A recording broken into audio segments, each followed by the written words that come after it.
Dinesh Kumar, ME Structural Engineering.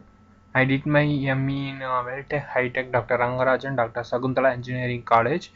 My project topic is numerical investigation of T-beam girder and inverter semicircular arch girder in bridges, guided by Ms. K. Gayatri, Assistant Professor, Department of Civil Engineering. Introduction. Bridge is a lifeline of road network both in urban and rural areas. With rapid technology growth, the conventional bridge has been replaced by innovative cost-effective structural system. Bridge design is an important as well as complex approach of structural engineer. As in case of bridge design, span length and live load are always important factor. Structure system adapted or influenced by factors like economy and complexity in construction. The 16-meter span is selected for the study. Objective. Using RCC semicircular arch instead of conventional RCC T-beam girder in bridges to reduce the overall height of superstructure and also reduce the self-weight of superstructure as well as to reduce construction cost of the bridge.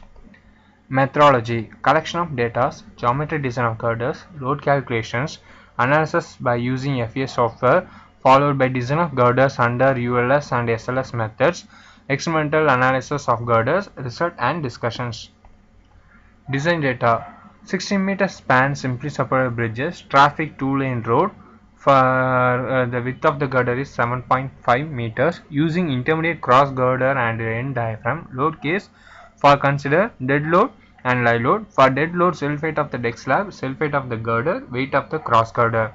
And live load are the moving load as per IRC loading. Consider for IRC 70R loading as case 1 and IRC class A loading for case 2 for find out the maximum bending moment. Geometry design of girders for T-beam girder.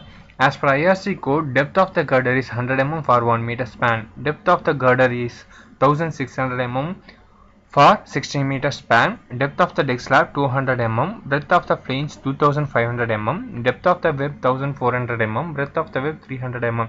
These dimensions are provided as per IRC coded provisions.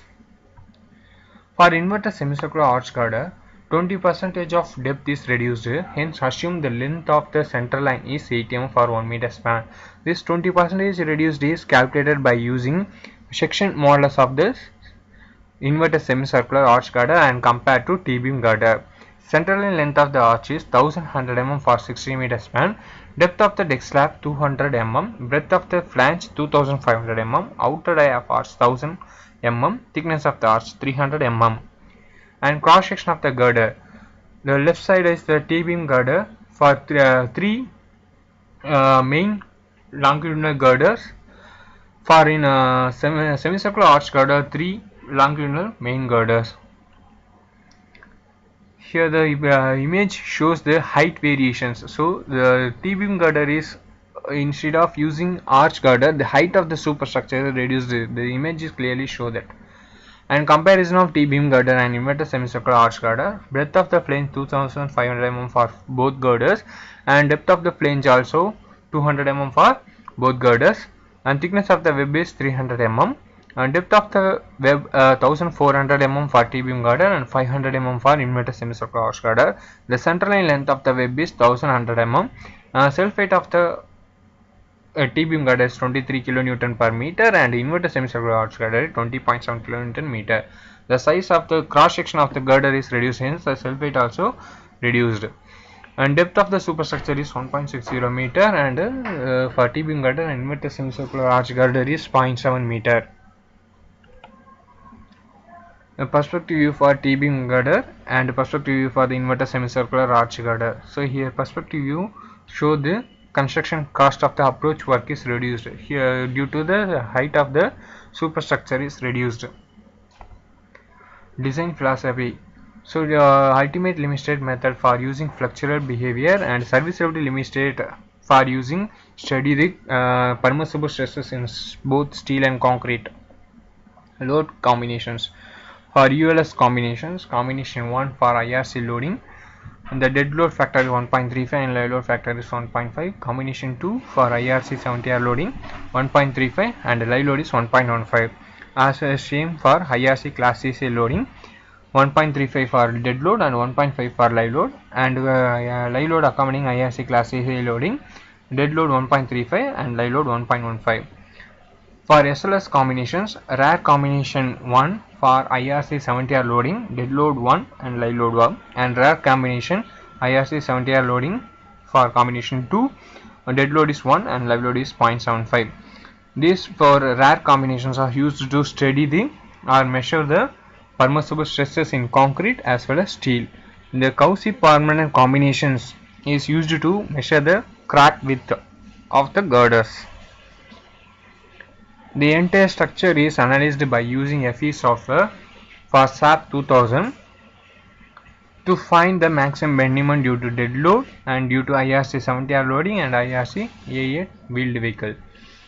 T-beam girder bridge model created in SAP 2000 software. This is the perspective view, bridge model, T-beam girder bridge, and load applications. For a combination of dead load and IRC 70R loading, the maximum bending moment occurred in midspan and end girders. The maximum bending moment is 5713.74 kN, and shear force due to IRC 70R loading 250.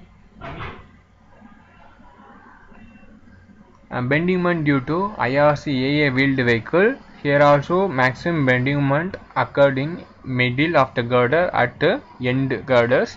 Here the bending moment is minimum when compared to IRC 70R loading. Shear force for due to IRC AA wheeled vehicle.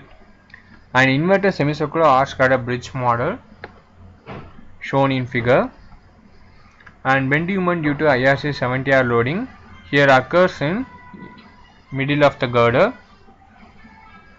The maximum bending moment is 3980.13 kN at midspan.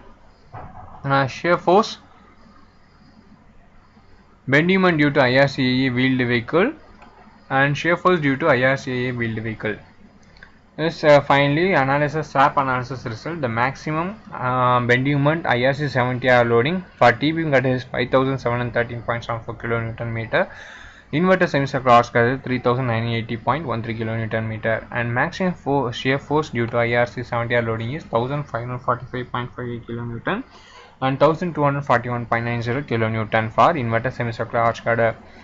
Maximum bending moment due to IRC class AA loading for T-beam girder is 4238.05 kN, and inverted semicircular arch girder is 3018.80 kN. For maximum shear force due to IRC wheeled vehicle 1067.04 kN for T-beam girder and 958.715 kN for inverted semicircular arch girder. So here maximum bending moment and shear force occurred in due to IRC 70R loading in both girders. So take the design bending moment and shear force due to IRC 70R loading and design of T-beam girders. These are the design data for width of the flange, width of the web, depth of the girder, and grade of concrete, grade of reinforcement steel, and tensile strength of the concrete, partial safety factor for steel and reinforcement, and design compressive strength of concrete and design compressive strength of steel concrete, design tensile strength of reinforcement, elastic modulus of steel, and maximum bending moment for design of girders 5713.74 kN. Maximum sagging moment mu equal to 5713.74 kN. So depth of the required depth is find out using this formula. So required depth is 627.8 mm. The sagging reinforcement details for assuming the sagging main reinforcement is 40 mm and the secondary reinforcement is 25 mm and eye of the stirrups is 12 mm. Then effective depth is calculated by 1600 minus 40 by 2 equal to 1540 mm. Hence the required depth is the provided depth is more than the required depth. Hence the section is adequate. And find out the limiting neutral axis is x max is equal to 950 mm and limiting moment of resistance mu limit is 34,560 kN. Hence the section is safe against moment. Hence to find the area of reinforcement equating the ultimate moment of resistance of section. Hence calculate the neutral axis, then The neutral axis is less than the XU max, hence the section is defined as under